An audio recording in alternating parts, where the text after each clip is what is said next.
Hello, thanks for tuning in to Mental Health at Home. This series is a partnership between NAMI Juno and the Juno Suicide Prevention Coalition.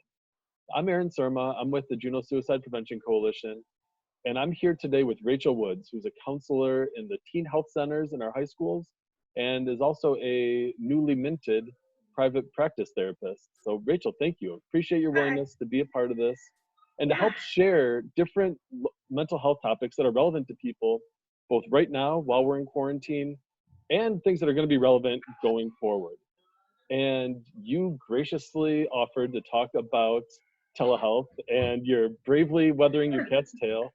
Um, can you tell me what telehealth is, please? So telehealth is, some people think that it's just, getting services from your doctor or a therapist over the phone, and it's actually a lot more than that. In fact, it's typically done over like a video platform, just like what we're doing now over a Zoom platform. Right now, the state of Alaska has expanded it so we can use other platforms if we need to, FaceTime or Skype being some of them. Normally, we don't use those because they're not HIPAA compliant. It's not as you can't secure the privacy of the patient as well, or the client. But for right now, that is being allowed. That's really the most basic form of it, is just doing the video conferencing. It's having a counseling session over video conference. You can also do right now email and text. Which typically there are some secure text services that you can get, but that's not typically a way that therapists will usually do the telehealth services. And you can also do them on the phone, but it's preferred to do the video chat because then you can see each other and you get a lot more information. Mm-hmm. Great. So somebody can be at home and talk to their therapist. They don't need to leave. They don't need to go somewhere and put themselves at risk for getting a communicable disease. Yeah. They can have their therapist in the home and don't have to worry about driving, might not have to worry about daycare. Mm-hmm. Yeah, all those things that you get to do this from the privacy of your own home. It's kind of nice. A therapist gets to see your cat or other pets or something and share in that experience, which is not something you normally get to do. You can't always bring your cat to the office or your guinea pig or your snake or whatever. The therapist can also see in your home environment, and it can help with helping correct some of the problems that you're working on too, because the therapist gets to see you actually in your environment and see what you're like at home, and see maybe some of the things that's like, oh, I noticed this because you're at home right now, maybe we can work on that, or is that something you want to change, kind of thing. So it really there's a lot of different benefits, like you mentioned, with the not having to leave your home, especially if you live way off the road, or way out in North Douglas, or in a remote community here in Southeast Alaska or in other parts of Alaska. This can be a great service for someone who's in that position where there might not be therapists in your town, or you just don't want to drive that far to go to a therapist's office. You don't have to be seen going into the therapist's office if you don't want to, because for some people that can be anxiety provoking, or just going to a new office and meeting with a person that you don't know. You can instead do it from your own home, and so maybe feel a little bit less anxious about that. So someone in Angoon or Hoona could have a telehealth therapy session with somebody in Juneau. Yeah, so absolutely. It can cross the water. You don't have to be in the same town. You do not. Yeah. And is telehealth still effective? Actually, yeah, telehealth, they've done some research. It's still newer, but they've done enough research to know that it is, what they found is that there's virtually no difference between the effectiveness of doing the video chats or meeting in person. So that's really good news, that we can actually give this services that's just as quality as if you were coming to the office. It's the same quality of services you're getting even from your own home, with some maybe added benefits. And is that only for people who have really small problems, like if I've been sad a little bit lately, or can it be used for things like substance use? Yeah, actually, it's been really effective. I've been doing a lot of trainings on telehealth just to, really figure out what's the latest information. And they found that it's a really great way to treat substance use, especially like with group. If you're doing a substance use group, you can do it over like a Zoom platform, and you can put an avatar so you're completely anonymous. And they found that this can actually really help with reducing the potential of relapse. Another thing that can reduce the potential for relapse is that it might be actually easier to attend the telehealth sessions, so you're more likely to be more consistent, and then you're getting that regular support, so it can make the relapsing, even not just with substance use, but with mental health issues too, makes the relapse less likely because you're getting that support more consistently. Great. So you can do in-depth work over You can. this remote platform. That's awesome. Yeah. Yeah. What about, oh, sorry, go ahead. Oh, I was just, well, I can expand on that too. Like just, with some anxiety disorders where when there's people who are just afraid of leaving their home, and so they don't go to the therapist's office because it's too scary to go outside or to be, in a public environment. This can be even better than coming to an office, it can really, it's being used to treat depression, PTSD, trauma disorders, anxiety. Like I said, a lot of different things can be treated with this method of treatment. Awesome, thank you. What about like the technical aspects? Like, what do I need if I want to do telehealth with a therapist somewhere outside of my house? Yeah, so really you just need something where you can connect to a video chat. So if you have a phone that you can do a video chat on, if you have a computer, a tablet, anything that allows you access to a video chat, it's your Wi-Fi speed. If you have a speedier Wi-Fi, the connection's going to be better. There's not going to be so much of a delay, but you can still do it. Even, I've been doing some sessions and there's a slight delay, but nothing that like takes away from the continuity of the session. You don't really need to know. I think because we've all been stuck at home and doing a lot of Zoom meetings or FaceTime or whatever, people are becoming more familiar with how to do that. But even if you don't know how, the therapist can walk you through. And if you can't, if it's still too much, you can still do a phone session. You can still get some benefits from that as well. Great. So phone is still an option, and you mentioned text earlier. Yeah. Also an option if people don't feel comfortable or can't do a video. Yeah. And the texting, we've been using it mostly just to connect with people, and then trying to get them, encouraging them to use either the phone or the video chat because it is more effective, and there's less room for misunderstanding with the text messages. I worry about that sometimes. You don't want to go too deep, but if that's the only way that we're going to reach out to people, we're happy to do it because it's allowed right now. So great. Take advantage of it. When is telehealth not appropriate for somebody? When would it be considered a bad idea? So telehealth in general it can be a really good idea for most people. For people with like sensory issues, like with hearing issues, having the headphones can actually be better than even being at someone's office in person. But for someone who has some psychosis and they feel like they might have fears that people are trying to give them information through technology, like talking to them through their TV or through their computer, this might not be the best form of therapy for them because it can raise that anxiety level, and they may not be able to form trust with the clinician because it's feeding into this delusion that they have that's maybe hurting them. Also, if someone is like imminently suicidal, and what I mean by that is if someone has a plan and they are like ready to act on their thoughts of suicide, that would be something I would recommend going to the ER and seeing someone in person in a secure setting like that so that you can be safe. But for the average person who's having thoughts of suicide, maybe a little depressed, maybe struggling to adjust to what we're going through and being stuck at home and not going to school and stuff like that, telehealth can totally help with that. That's something we can talk through online and try and find some solutions. Great. And how about privacy issues? Is privacy protected? That is a good question, because I think that's one of the main concerns I think people have, and I think that's one of the main reasons why it's been harder to get in touch with the students that I work with for teen health, is that I think not having a private place to talk to someone can be a barrier. But if you have, if you can get it on your phone and maybe there's a spot outside your house or somewhere inside your house, maybe in the garage or whatever, that you can be where someone's not going to hear you. I'm sitting in my home office right now. I've got headphones in so that what you're saying isn't being heard by anybody in the house, even the cat.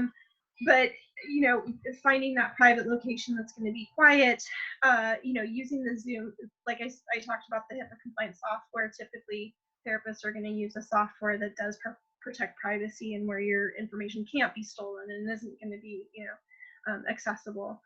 So there, I understand that there are privacy concerns, but you can try and make it as private as possible. Also, something that I've been doing these trainings, and kind of a rule of thumb when you start the session is just to scan the room.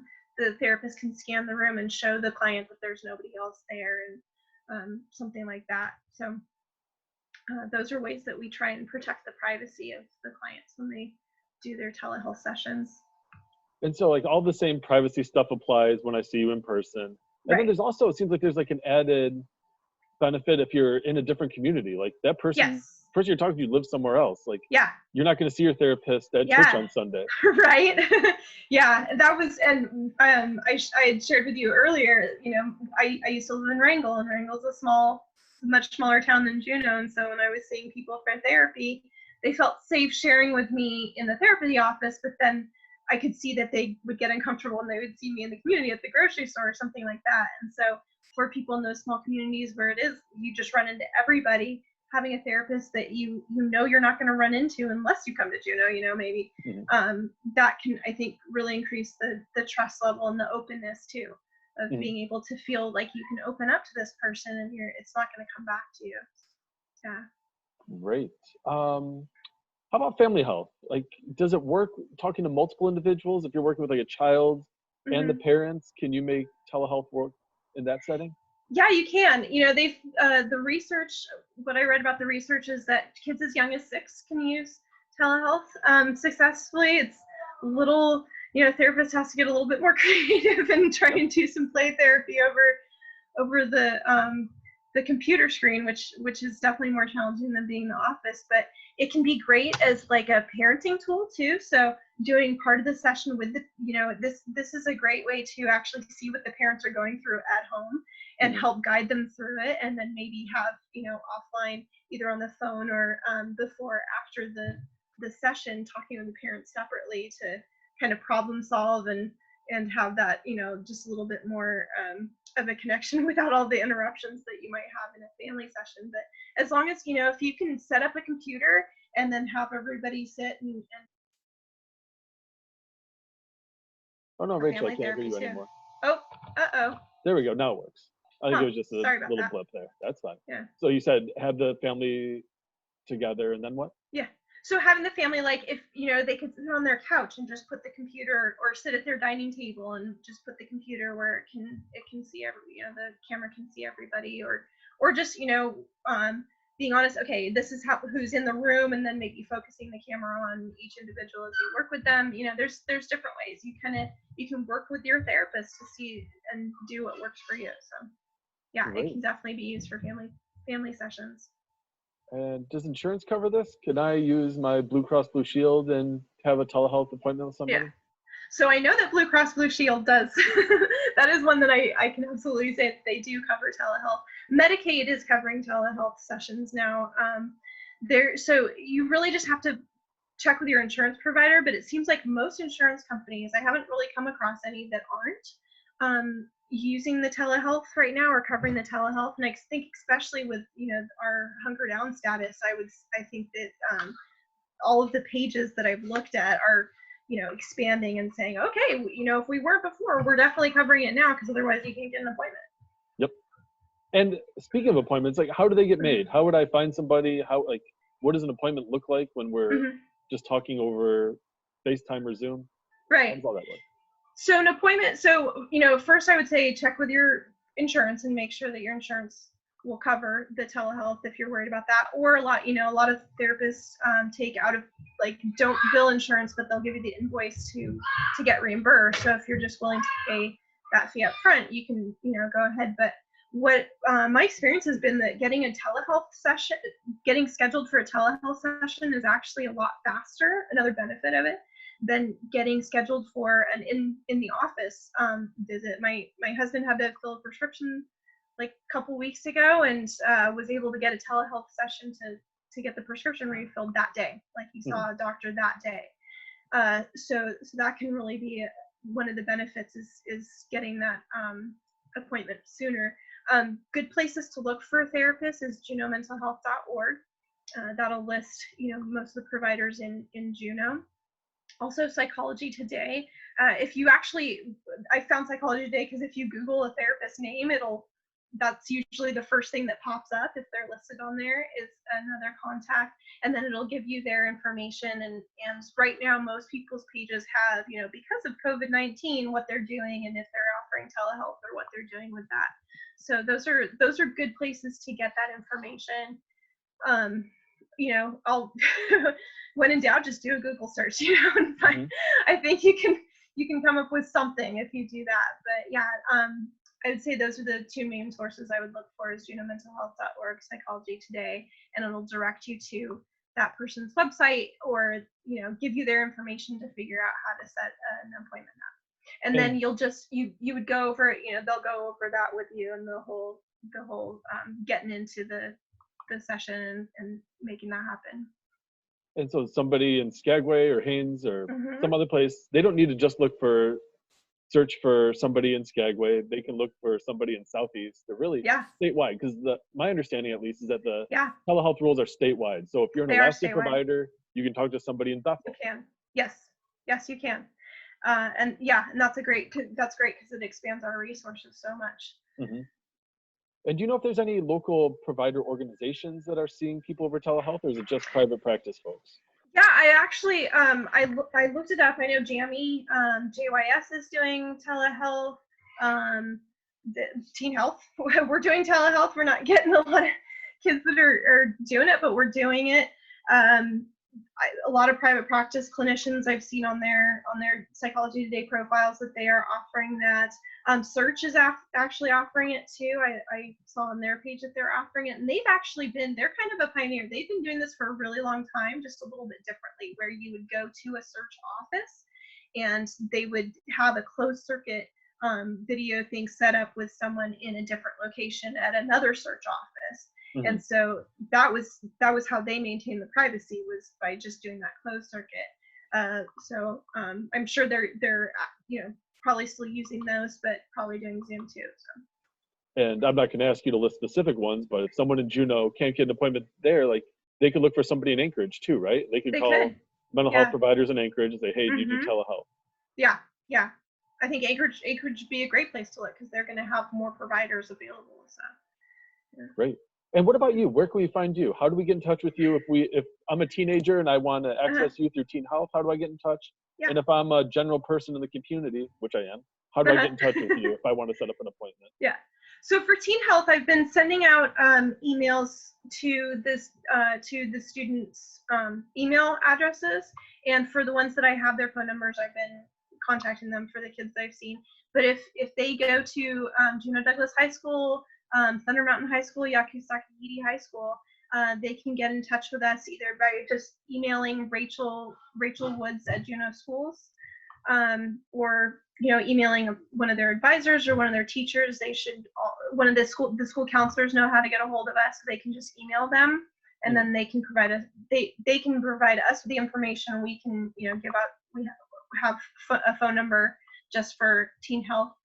Someone from the community, I have a website. It's the Woods Counseling Services. If you just Google that, hopefully it'll show up.